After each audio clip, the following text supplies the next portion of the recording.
10 years, a decade. It sounds like a long time when you say it out loud, doesn't it? 10 years with Sarah. 10 years of shared breakfasts, movie nights where we argued playfully about which film to watch. 10 years of her slightly off key singing in the shower.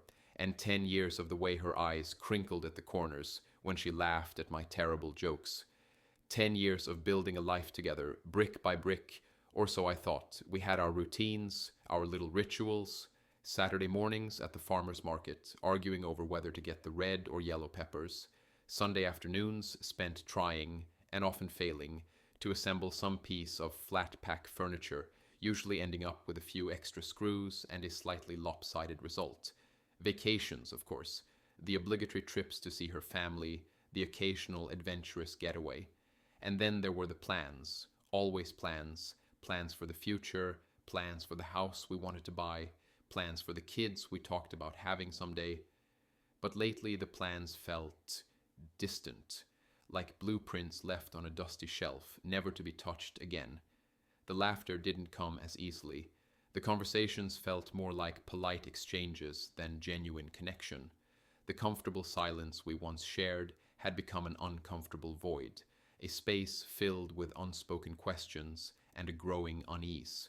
It was like a slow leak in a tire, not a sudden blowout, but a gradual deflation that left us feeling flat and disconnected.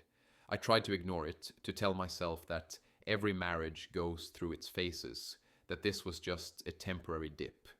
I held on to the hope that we could find our way back to each other, that we could rediscover the spark that had ignited our relationship in the first place. That's why I planned this trip, our 10th anniversary. It felt significant, a milestone. I wanted to do something special, something that would remind us of why we fell in love, something that would give us the time and space to reconnect. I chose a quiet mountain retreat. I imagined us hiking through the trails, breathing in the fresh air, sitting by a crackling fire, talking for hours without the distractions of work and daily life.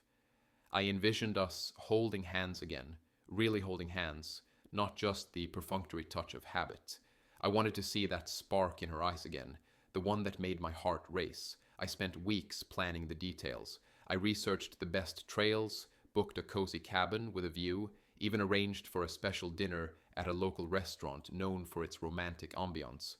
I wanted everything to be perfect, a carefully crafted setting for a much-needed reconciliation.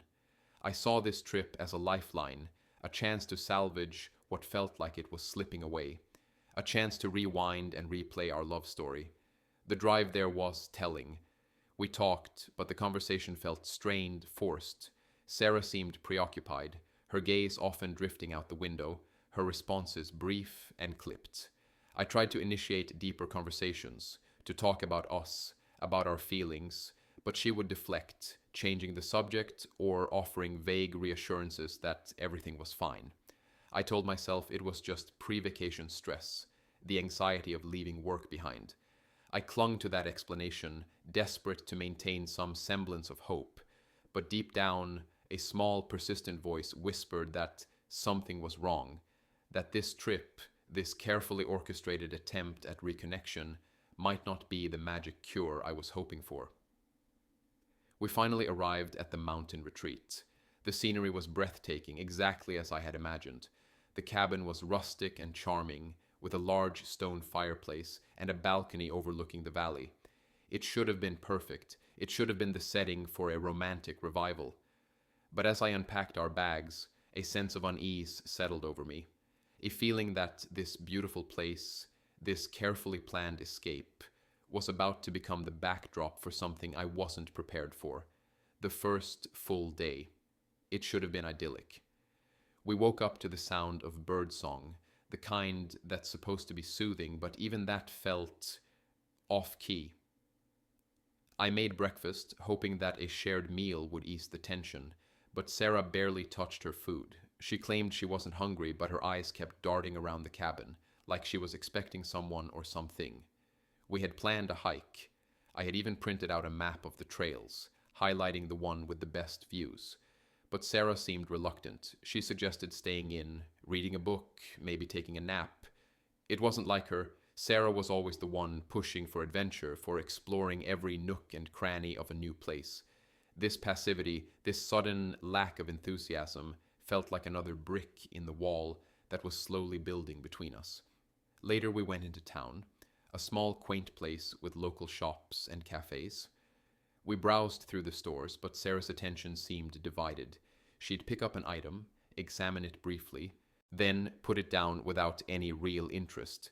She wasn't engaging in the usual banter, the playful arguments about whether we needed another souvenir or if that hand-knitted sweater actually suited me. It was like she was going through the motions, a polite tourist but not a present partner. Then there were the phone calls, several of them. She'd step outside to take them, her voice low and muffled. When I asked who it was, she'd say it was work or a friend, but her explanations felt hurried, evasive. Her eyes wouldn't meet mine, and she'd change the subject as quickly as possible. My stomach churned with each call, a knot of anxiety tightening with every hushed word. One evening we were supposed to have that special dinner I had arranged. The restaurant was perfect, with soft lighting and a table overlooking the valley. But Sarah seemed distracted throughout the meal. She picked at her food, her gaze drifting towards the other diners, the window anywhere but at me. I tried to make conversation, to talk about our memories, our future, anything to bridge the gap. But her responses were short, almost dismissive. It was like I was talking to a stranger, a polite acquaintance rather than my wife. There was a moment, a brief flicker, when I thought I saw a glimmer of the old Sarah. We were talking about our first apartment, a tiny cramped place that we had filled with so much love and laughter. For a second her eyes softened, and a small smile touched her lips. But then it was gone, replaced by that distant, preoccupied look. It was like a mirage, a fleeting illusion that vanished as soon as I reached for it. That night, back at the cabin, we lay in bed, the silence between us thick and heavy. I wanted to reach out to her, to hold her, to ask her what was wrong, but the words caught in my throat. I was afraid of the answer, afraid of what she might say, afraid of confirming the growing suspicion that something was terribly wrong. Sleep didn't come easily. I tossed and turned, replaying the day's events in my mind, searching for clues, for explanations. Was I imagining things? Was I being paranoid? Or was there really something more to Sarah's behavior, something hidden beneath the surface of this strained vacation? The questions swirled in my head, a relentless tide of doubt and worry. The third evening, I thought maybe, just maybe, we were turning a corner. We had managed a semi-decent conversation during the day, a walk by the lake where we actually talked about something other than the weather or what we wanted for dinner. There were a few moments where Sarah's eyes met mine without that flicker of distance. Hope, fragile as a newborn bird, began to flutter in my chest. I suggested we have dinner at the cabin. I wanted it to be intimate, relaxed. I lit the candles on the small wooden table, the soft glow casting a warm light on the room. I even opened a bottle of wine, the one we had saved from our trip to that small vineyard upstate, the one we said we'd open on a special occasion. Tonight, I thought, was a special occasion, a chance to salvage us. We sat down, the wine poured, the silence not as heavy as it had been. We talked about the past, about some of the funny moments from our early years together. I even made her laugh once, a real laugh, not just a polite smile. My heart eased a little. Maybe we could do this. Maybe we could find our way back. Then she said it. It came out of nowhere. We were talking about the cabin, about how cozy it was, and she just dropped it, casually, like she was mentioning what she'd bought at the grocery store. Oh, by the way, she said, taking a sip of her wine, her gaze not on me, but on the flickering candlelight. I got rid of your... She paused as if searching for the right word, but the word she chose was the last one I expected. My classic car. The air in the cabin seemed to thicken, to become heavy and suffocating. The candlelight, which had been so warm and inviting moments before, now seemed to mock me, to highlight the sudden chill that had enveloped the room. My ears roared. I could feel my pulse pounding in my temples. My classic car. Not just a car. It was a make and model of the car. A car I had spent years restoring, piece by painstaking piece. A car that was a connection to my father, who had taught me everything I knew about engines and had passed it down to me. A car that was a symbol of my passion, my dedication, a part of me. And she got rid of it, just like that. I stared at her, my mind blank. I couldn't process the words. It was like she had spoken in a foreign language, a language I didn't understand. I must have misheard her. That had to be it. What did you say? I managed to stammer, my voice a hoarse whisper. She finally looked at me, her expression odd, not remorseful, not sad, not even apologetic, just blank. I sold it, she said, her voice flat, devoid of emotion. It was taking up space, and I needed the money. The money? That was it? That was the reason? The wine glass slipped from my hand, shattering on the wooden floor, the red liquid spreading like a stain. But it wasn't the wine that was staining the room. It was her words. They were seeping into everything, poisoning the air, the moment, us. I couldn't speak. I couldn't breathe. The hope, that fragile bird, lay crushed in my chest, its wings broken, its song silenced forever. The room spun. My head swam. I wanted to scream, to rage, to demand an explanation, but I was frozen, paralyzed by the sheer incomprehensibility of what she had just said. This wasn't a disagreement. This wasn't a fight about chores or finances. This was a violation of my trust, of my history, of my very being. It was a knife twist, delivered casually, without a second thought, severing something deep and vital within me. The shattered glass lay between us, a stark and glittering barrier on the cabin floor. It mirrored the shattered remnants of the evening, of my expectations of something much larger. The silence that followed Sarah's words was thick, suffocating. It pressed down on me, stealing the air from my lungs, making it hard to breathe. I stared at her, willing her to take it back, to say it was a joke, a terrible, tasteless joke, but her face remained impassive. That blankness, it was terrifying. It was like looking at a stranger, someone I didn't recognize, someone who had hijacked the body of the woman I had loved for 10 years. You sold it? I finally managed to croak, the words barely audible above the ringing in my ears. My car? You sold my car? She nodded, a single curt movement of her head. No remorse, no regret, just acknowledgement. Why? The question hung in the air, raw and desperate. It was the only word I could muster, the only word that seemed to hold any weight in the face of this incomprehensible act. She shrugged, a gesture that sent a fresh wave of disbelief washing over me. Like I said, it was taking up space, and I needed the money. Needed the money? I repeated, my voice rising slightly, the shock slowly giving way to a flicker of anger. For what?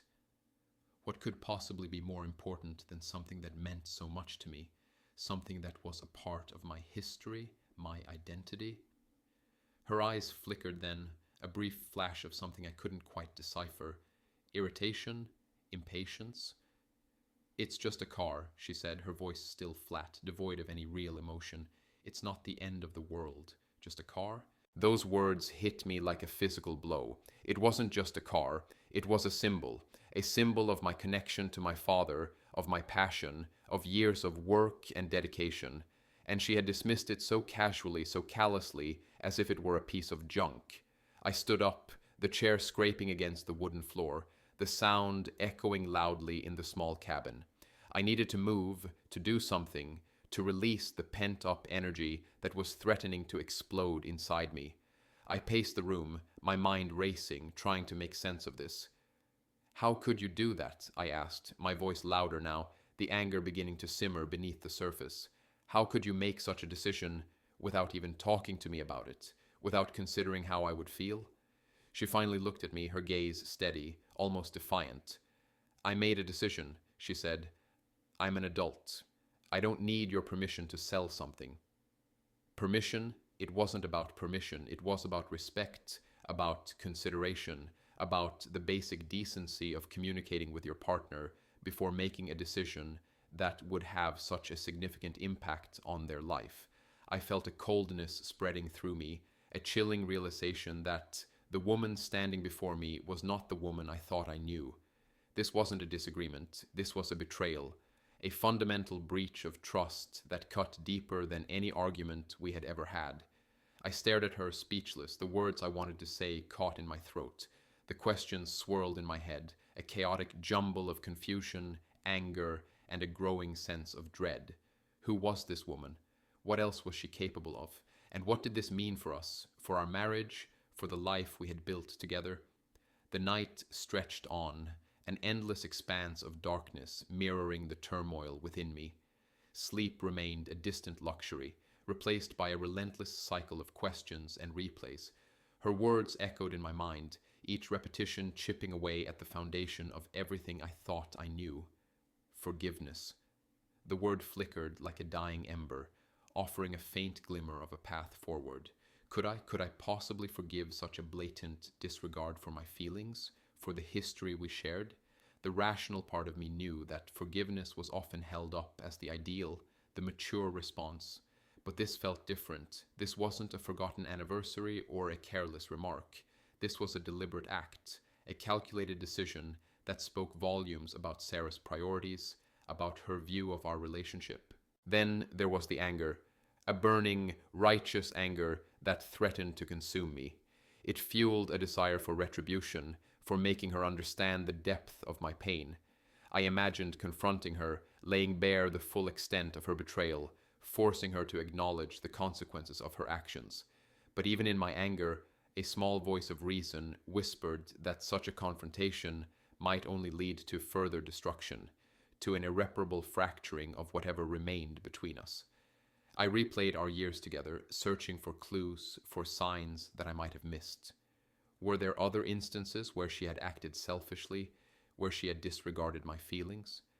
Were there subtle shifts in her behavior that I had dismissed as mere moodiness or stress? The memories, once a source of comfort and joy, now felt tainted, viewed through a lens of suspicion and doubt. The car. It kept coming back to the car. It wasn't just the object itself, but what it represented. It was a tangible link to my past, to my father, to a part of myself that she had casually discarded. It felt like she had sold a piece of me, and the wound was raw and gaping. I thought about the future. What did this mean for us? Could we ever rebuild the trust that had been so carelessly shattered? Was it even worth trying? The thought of continuing on with Sarah, knowing what she was capable of, filled me with a sense of unease. How could I ever feel secure in our relationship again? How could I ever be sure that she wouldn't make other unilateral decisions that would profoundly impact my life without my knowledge or consent? The questions circled endlessly, a vortex of uncertainty that pulled me in deeper and deeper.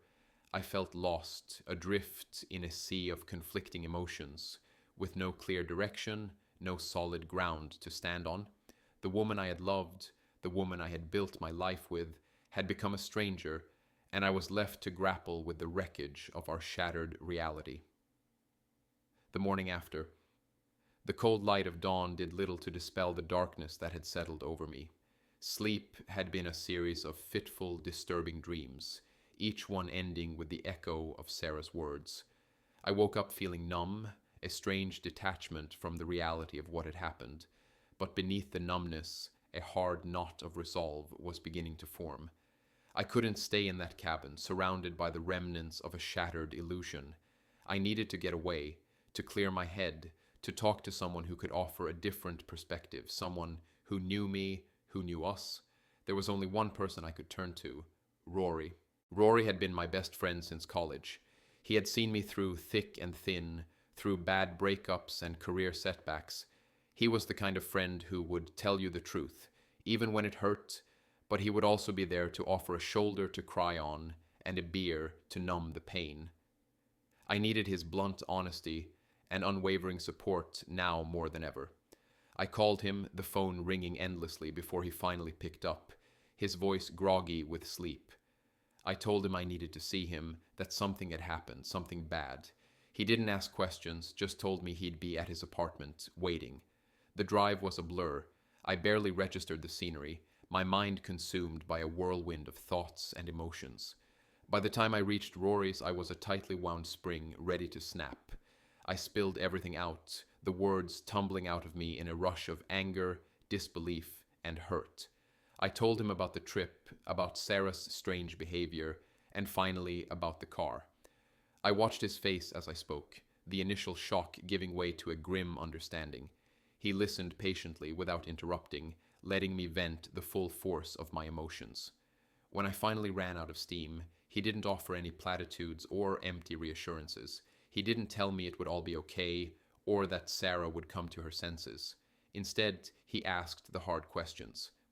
"Why do you think she did it?" he asked, his voice low and serious. "Did she seem like herself lately? Were there any other signs?" I thought back to the past few months, to the distance that had grown between us, to the subtle changes in Sarah's behavior that I had dismissed as stress or preoccupation. And then I remembered the phone calls, the secret conversations, the evasive answers. A sickening suspicion began to form in my mind, a suspicion that went beyond the car, beyond mere thoughtlessness. Rory saw the realization dawn on my face. "There's someone else, isn't there?" he asked, his voice gentle but firm. I nodded, the word catching in my throat. The possibility, once a vague and unsettling whisper, now felt like a cold, hard truth. And with that truth came a shift.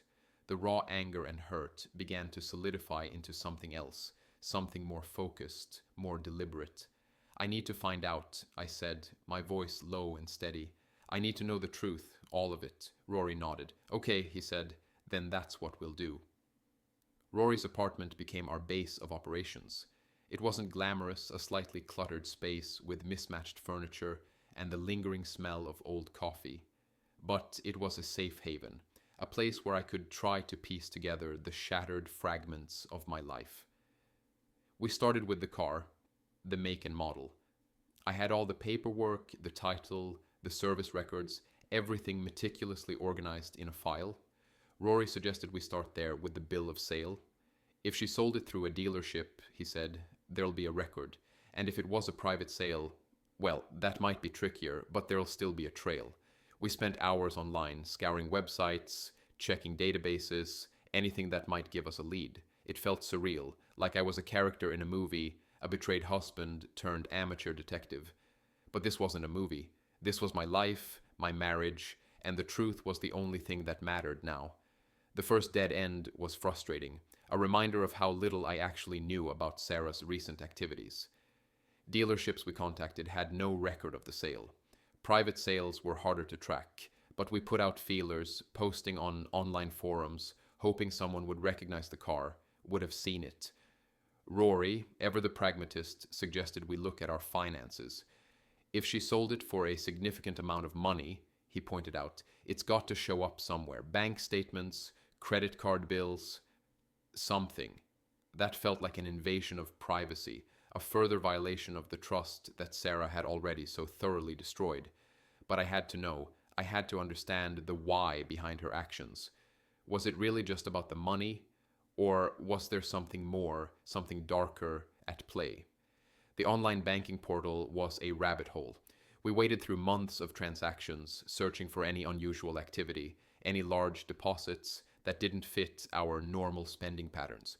Most of it was mundane, groceries, bills, the usual expenses of a shared life. But then, buried in the middle of a seemingly ordinary month, we found it. A transfer, a significant sum of money, deposited into an account I didn't recognize. The account was under Sarah's name, but the location of the bank was unexpected. Not local, not even in our state. It was in a city several hours away, a city I knew Sarah had visited a few times in recent months, trips she had explained away as work conferences or visiting a friend. A cold dread settled over me. It wasn't just about the car, it was about something else, something bigger, something that made the betrayal of selling my car feel like a minor offense in comparison. Rory laid a hand on my shoulder, his expression grim. "We need to find out where that account is," he said, "and what she's been doing in that city." We were no longer just looking for a car. We were unraveling a web of secrets, a network of lies that Sarah had carefully constructed, and I was terrified of what we might find. The shock was receding, replaced by a cold, hard focus. I couldn't let this fester. I couldn't pretend that everything was normal, that we could just move on from this. Sarah's actions had consequences, and I needed to address them not with blind rage, but with a clear and calculated approach. Rory was a rock. He didn't try to sugarcoat the situation or offer false comfort. He helped me map out a plan, a series of steps to uncover the truth and protect myself from further damage. The first priority was the bank account. We needed to know who it belonged to, where it was located, and what its activity had been. Rory had a friend, Harper, who worked at a private investigation firm. He made some calls, pulling in a favor. I hesitated at first. Hiring a PI felt so extreme, but Rory convinced me it was necessary. "We're in uncharted territory," he said. "We need someone who knows how to navigate this." While Harper started digging into the financial side of things, I focused on Sarah's recent trips. I went through our shared calendar, credit card statements, anything that could give me a clearer picture of her movements. The work conferences and friend visits started to look less and less convincing. The dates, the locations, the vague explanations, it all added up to a pattern of deception. I also started documenting everything, every suspicious phone call, every evasive answer, every unexplained absence. I created a timeline, a meticulous record of Sarah's behavior in the months leading up to the anniversary trip. It was a painstaking process, forcing me to relive the moments when I had unknowingly been deceived. But it was also empowering, a way of taking control of a situation that had initially left me feeling helpless and vulnerable. Rory helped me with this too, lending a logical mind to my emotional turmoil. He pointed out details I had missed, inconsistencies in Sarah's stories that I had dismissed at the time. He was a sounding board, a voice of reason that kept me grounded and focused. We also discussed my options. What did I want to achieve? What was the best case scenario? The worst case scenario? Did I want to save the marriage? Was that even possible? Or was I heading towards a confrontation that would inevitably lead to its end? I didn't have all the answers. Part of me still clung to the faint hope that there was some explanation, some misunderstanding that could salvage what we had. But another part, a growing and increasingly dominant part, knew that the damage might be irreparable. The thought of confronting Sarah, of laying bare her lies and betrayal, filled me with a mixture of dread and a grim satisfaction. I wanted her to see the consequences of her actions, to understand the depth of the pain she had caused. But I also feared the unknown, the possibility that the truth might be even more devastating than I could imagine. As we waited for Harper's report, a plan began to solidify in my mind. It wasn't a plan for revenge, but a plan for clarity, for self-preservation. I would gather the evidence, confront Sarah with the truth, and then, and only then, would I decide what the future held. The drive back to the cabin was the longest of my life. The scenic views, which had once held the promise of romance and reconnection, now seemed like a cruel mockery of my shattered hopes. I replayed the plan in my head, the evidence I had gathered, the questions I needed to ask. I wasn't sure what I expected from Sarah. Remorse, denial, another carefully constructed web of lies. All of it felt possible. Rory had offered to come with me, but I declined. This was something I had to do on my own. I needed to face Sarah, to hear her words, to see her reactions without anyone else present. This was about us, about the wreckage of our marriage, and I needed to navigate it alone. Sarah was waiting for me at the cabin. She sat on the edge of the sofa, her posture stiff and formal, like she was expecting a difficult business meeting rather than a confrontation with her husband. The remnants of our aborted romantic dinner were still on the table. The half-empty bottle of wine, the melted candles, a silent testament to the evening that had taken such a devastating turn. I took a deep breath, trying to control the tremor in my voice. I placed the folder containing the evidence on the table, the bank statements, the credit card records, the timeline of her unexplained trips. I wanted to lay it all out, to present a clear and undeniable picture of her deception. "We need to talk," I said, my voice low and steady. She looked at the folder, then at me, her expression unreadable. "About what?" she asked, her voice cool and detached. "About the car," I said, "and about a lot more than just the car." I opened the folder, sliding the documents across the table towards her. I pointed to the bank statement, the one showing the transfer to the out-of-state account. I watched her face as she read, searching for any flicker of emotion, any sign of guilt or remorse, but her expression remained largely unchanged. I know about the account, I said. I know about the trips, the work conferences that weren't work conferences, the friend visits that weren't friend visits. Her eyes finally met mine, and for a moment I thought I saw a flicker of panic, but it was quickly replaced by a mask of defiance. I don't know what you're talking about, she said, her voice hardening. Don't lie to me, Sarah, I said, my voice firm. I have proof. I know about, name the city where the account is located. I know you've been seeing someone. The denial crumbled then, like a dam breaking under the weight of the truth. Her shoulders slumped, and the defiance in her eyes gave way to a weary resignation. Fine, she said, her voice barely a whisper. So, you know. Yes, I know, I said. And I want to know why. Why did you sell my car? Why did you lie to me? Why did you betray me? The questions hung in the air, demanding answers that I wasn't sure I wanted to hear, but I needed to hear them. I needed to understand the twisted logic that had led her to this point. The questions hung in the air, heavy and unanswered. The silence that followed was different from the silence of unease or the silence of shock. This was the silence of a void, a space where words felt inadequate, where the weight of what had been said pressed down on us both.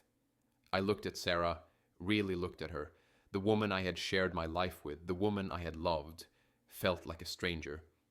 The familiarity was gone, replaced by a sense of detachment, a coldness that seeped into my bones. Could this be salvaged? Could we possibly find a way back from this chasm of betrayal and lies? The rational part of me screamed, no. The evidence was damning, the deception too deep. How could I ever trust her again? How could I ever reconcile the woman I thought I knew with the woman who had sold my car and carried on a secret affair? The foundation of our marriage, built on trust and mutual respect, had crumbled, leaving behind a wreckage of broken promises and shattered dreams. But then there was the flicker of something else, a faint echo of the love we had once shared. 10 years, a decade. It wasn't just a number, it was a tapestry of shared experiences, of laughter and tears, of building a life together. Could I simply walk away from all of that? Could I erase those memories, pretend that they had never happened? The truth was, I didn't know. I didn't have the answers. The future stretched out before me, a vast and uncertain landscape. There were so many paths I could take, so many decisions to make, and none of them seemed easy.